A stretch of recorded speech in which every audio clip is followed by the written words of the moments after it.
안녕하세요. 고들입니다. 오늘은 연애를 하다가 보면 이별을 할 수가 있잖아요. 근데 그 이별을 했을 때 너무 아픈 경우가 많거든요. 그러니까 제가 A라는 친구랑 사귀다가 헤어지고 B라는 친구랑 사귀다가 헤어졌는데 내 기준에서는 A도 그만큼 좋아했고 B도 똑같이 좋아했어요. 하지만 거기서 헤어졌을 때 내가 느끼는 감정이 더 아픈 경우가 다르다는 거거든요. 그래서 저도 연애를 하다가 똑같이 이별을 했고 내 나름 똑같이 좋아했다고 생각을 했는데 어떨 때는 너무 아프고 어떨 때는 그냥 견딜만 했단 말이에요. 근데 그 차이를 지금에 와서 생각을 해보니까 내가 그 사람 말을 너무 믿고 안 믿고의 차이였던 거죠. 누군가가 나한테 선물을 보냈어요. 그러면은 제가 이 박스를 열어볼 거 아니에요. 근데 이 박스를 열어보기 전에 얼마나 많은 기대를 하고 박스를 여냐, 아니면 기대를 크게 하지 않고 박스를 여냐에 따라서 내가 원하는 것이 나오지 않았을 때 실망감이 어떤 게 더 크냐는 거죠. 당연히 기대를 많이 했을 때 저는 실망감이 더 크겠죠. 저는 그런 것 같거든요. 그러니까 이런 거예요. 여자친구가 나랑 만나면서 했던 말들이 있잖아요. 뭐 나는 오빠랑 평생 만날 거야. 난 오빠를 너무 좋아해. 이런 여러 가지 이야기들을 했을 때 나는 그거를 곧이곧대로 믿었다는 거예요. 그때는 몰랐지만 지금은 알고 있는 게 달랐던 게 뭐냐면 사람의 마음은 변한다는 거거든요. 그러니까 나도 누군가를 만나면서 마음이 변하는데 그 상대방 마음을 어떻게 내 마음대로 컨트롤을 할 수 있냐는 거죠. 그러니까 그 상대방 또한 마음이 변할 수 있다는 거예요. 그러니까 그 사람이 말하는 말을 전부 다 믿을 필요가 없고, 믿을 필요가 없다기보다는 그냥 기대를 그만큼 할 필요가 없다는 거예요. 그래야 나중에 우리가 인연이 안 돼서 헤어졌을 때 우리는 이런 얘기를 하잖아요. 어떻게 나한테 그럴 수 있어? 드라마에서도 이런 얘기 많이 나오잖아요. 어떻게 너가 나한테 그럴 수 있어? 이런 얘기를 한다는 거는 나는 너를 그만큼 믿었는데 너는 나한테 어떻게 그럴 수 있냐? 이런 거거든요. 그러니까 제가 A랑 만났을 때, 그리고 B랑 만났을 때, 그리고 헤어졌을 때 아픔이 다른 거는 A를 만났을 때는 그냥 그 말을 곧이곧대로 다 믿었던 거죠. 하지만 B는 제가 그때 그런 면역력이 생겨서 그런지는 모르겠지만 나랑 평생을 만날래, 나는 오빠 없이 못 살아 라고 얘기를 했을 때 그 앞에서는 표현을 하고 내색을 했지만 마음 한편으로는 그래, 나는 저 말을 다 믿지는 않아, 이런 식으로 무의식적으로 어느 정도는 안 믿는 감정을 넣어놔야 내가 나중에 진짜 그 일이 뻥 터졌을 때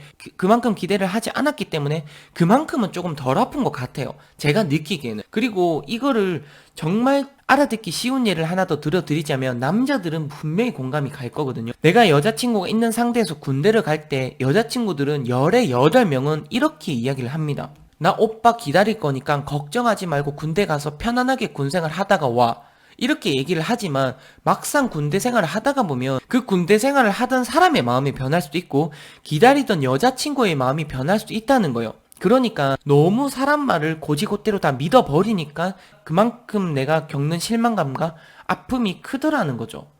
그러니까 누군가를 만나서 사랑을 나누고 표현을 하고 이런 모든 것들은 당연히 다 하시면 되는 건데 그 중에 어느 정도의 기대감을 버리라는 거예요. 그래야 나중에 그런 일들이 터졌을 때 내가 기대치를 70%밖에 가지지 않았기 때문에 30% 정도는 덜 아프다. 근데 내가 100%의 기대치를 가지고 있으면 그런 일들이 일어났을 때 나는 이 100%의 아픔을 가질 수밖에 없다. 이런 게 제가 오늘 문득 생각이 나더라고요. 그래서 영상을 이렇게 한번 풀어봤는데 어쨌든 이 이야기도 도움이 되었으면 좋겠고요. 제 이야기는 여기가 끝입니다. 안녕히 계세요.